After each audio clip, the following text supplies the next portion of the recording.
Le président de la République, M. Alassane Ouattara, a commis une grave erreur. Faut pas dire une faute ancestrale qui aujourd'hui mine encore la Côte d'Ivoire. De quoi est-ce qu'il s'agit à la réalité? Certainement que vous l'avez appris, mais on va revenir là-dessus pour que vous puissiez comprendre l'erreur derrière. Le président de la République, selon tous les articles qui ont parlé du sujet, a fait un don dans le cadre du carême aux musulmans, au COSIM et à plusieurs communautés musulmanes, par le canal par moment de sous-préfets, de préfets et autres acteurs déconcentrés. Mais tout ça pour le compte et pour le nom du président de la République de Côte d'Ivoire. Donc là, on ne parle pas du citoyen Monsieur Alassane Ouattara, on parle du président, son excellence Alassane Ouattara. Donc le problème ici, ce n'est pas qu'il ait fait le don, parce qu'il n'est pas le premier à le faire, c'est que plusieurs présidents en Côte d'Ivoire, Monsieur Félix Houphouët-Boigny, jusqu'à aujourd'hui, M. Alassane Ouattara, l'ont tous fait. Ces dons aux communautés religieuses, qu'elles soient chrétiennes, musulmanes, etc. Ces dons, ils les ont tous fait. Où est le problème? Le problème réside en la Constitution elle-même. Cette action, on pourrait la voir comme étant légale.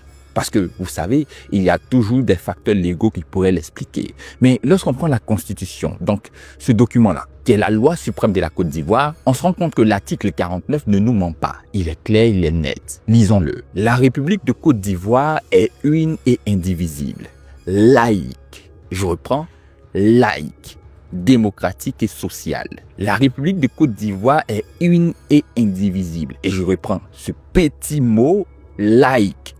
Laïque, démocratique et sociale. Alors, le mot ici, qui a été répété à plusieurs reprises, le mot laïque, revient à ce qu'on appelle la laïcité. La laïcité, dans le cadre d'une république, c'est le fait que l'État soit détaché, en parlant de la gestion de tout ce qui est action ou facteur religieux. Donc, on n'aura pas, par exemple, l'État des Côte d'Ivoire en collaboration avec les autorités, les communautés religieuses pour pouvoir diriger la Côte d'Ivoire. Il y a un détachement effectif, exact, qui doit être fait, pour pas dire qui est fait. Donc, lorsqu'on revient dans ce cas-là, la laïcité, c'est la séparation en un mot entre l'espace étatique et l'espace religieux. Donc, on ne doit pas avoir de relation selon le principe laïque qu'on aura adopté. En France, c'est la laïcité stricte sur la base de la loi de 1905. En Côte d'Ivoire, par contre, il n'y a pas de loi qui précise le modèle, le type de laïcité. On nous parle de laïcité équilibriste. Qu'en est-il à la réalité? C'est que le président de la République doit respecter les critères de laïcité qui sont de base, c'est-à-dire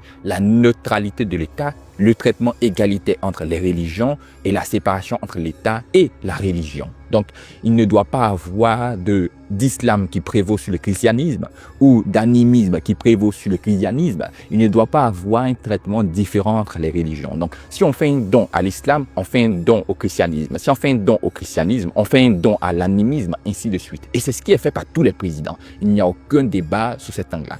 Où réside le débat en lui-même? C'est le fait que ces comportements existent toujours. En fait, lorsqu'on parle d'un principe de laïcité déjà, c'est le fait qu'il y ait séparation entre les deux entités. La laïcité en elle-même remonte à la Rome antique, effectivement, où il y avait le pape qui était le gestionnaire de l'État. Et on parle du césaropapisme, où le pape se permettait facilement de diriger l'État parce qu'il y avait une sorte de confiance religieuse qui était attribuée au pape, qui, en même temps qu'il dirigeait les âmes, dirigeait les corps. C'est en ce sens qu'on aura la séparation entre les deux entités. C'est donc ainsi qu'on aura ce qu'on appelle le concordat de Worms, beaucoup plus tard, le 23 septembre 1122, donc entre l'empereur et le pape Calixte, pour la séparation effective de l'Église et de l'État. C'est donc sur cette base qui est le principe fondamental de la laïcité que toutes les républiques vont s'aligner. Aujourd'hui, on a les républiques qui, elles, fonctionnent sur la base du concordat de Worms, qui par la suite a été amélioré, contextualisé. Dans plusieurs pays, on aura également des concordats. Mais lorsqu'on prend le monde actuel, on a des théocraties, donc des pays qui appliquent effectivement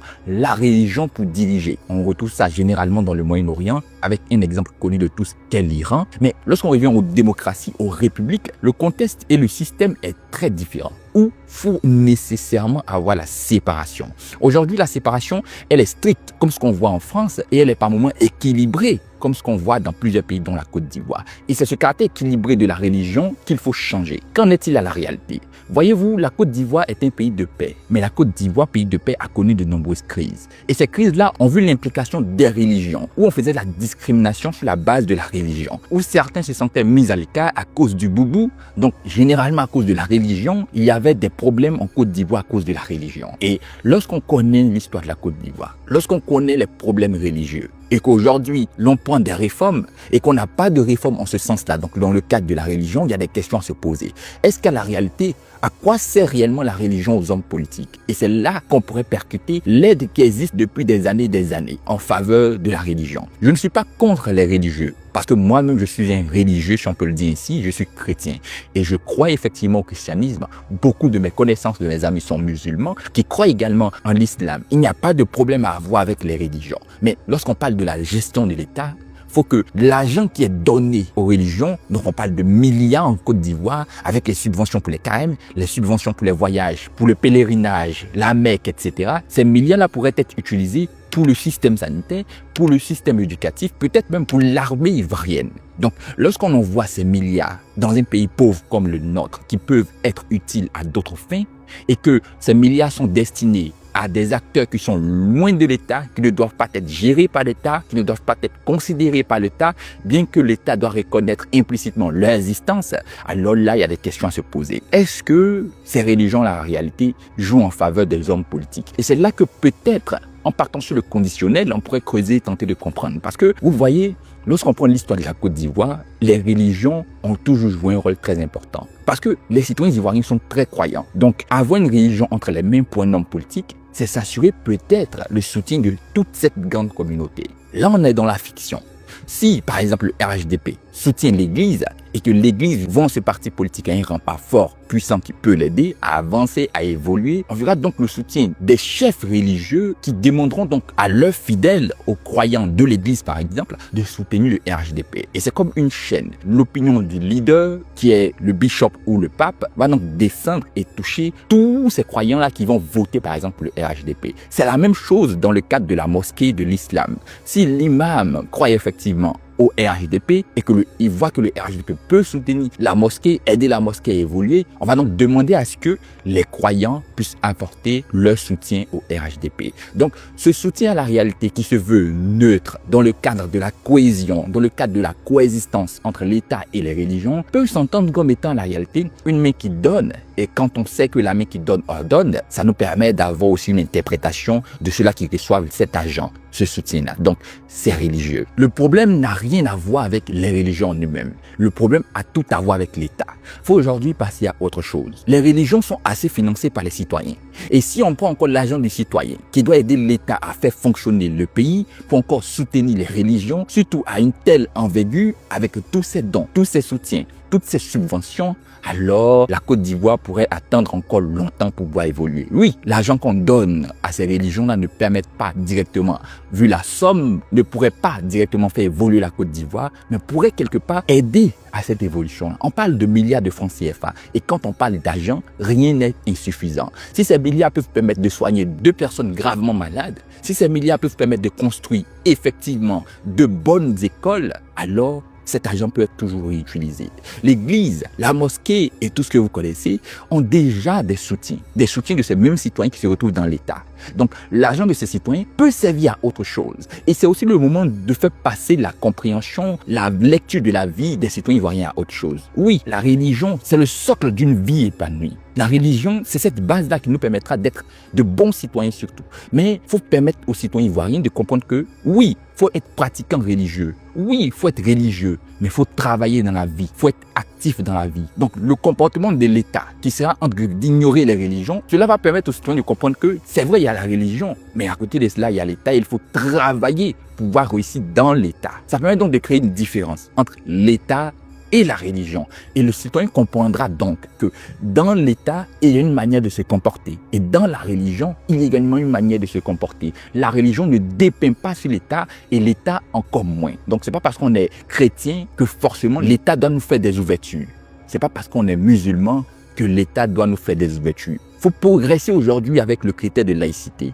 La laïcité doit être appliquée de façon stricte en Côte d'Ivoire, où on doit avoir effectivement la séparation entre l'église, la mosquée, tout ce que vous connaissez, et l'État d'un autre côté, où l'État sera le dirigeant du pays, où l'État va veiller sur les corps et non sur les âmes, alors que les âmes seront confiées, dédiées à l'église et à la mosquée. Aujourd'hui, cet acte n'a rien de criminel, parce que, vous le savez, on peut l'expliquer par la laïcité équilibrée, mais à la réalité, pour une Côte d'Ivoire qui a une histoire où ces acteurs ont joué des rôles quelque part importants dans une certaine mesure dans les problèmes que la Côte d'Ivoire a connus, j'estime qu'il est temps de passer à une réforme concrète vis-à-vis des religions en Côte d'Ivoire. Oui, il faut être religieux, mais il faut séparer l'État de la religion. Ça, peut-être les politiques ne sont pas d'accord, mais tous les religieux sont d'accord avec. En ce sens où, si aujourd'hui l'État de Côte d'Ivoire décide d'appliquer l'homosexualité, vous verrez la réaction des religieux qui diront que ça, c'est dans l'État de Côte d'Ivoire, mais ce n'est pas dans l'église. Il y aura cette séparation-là qui va se faire.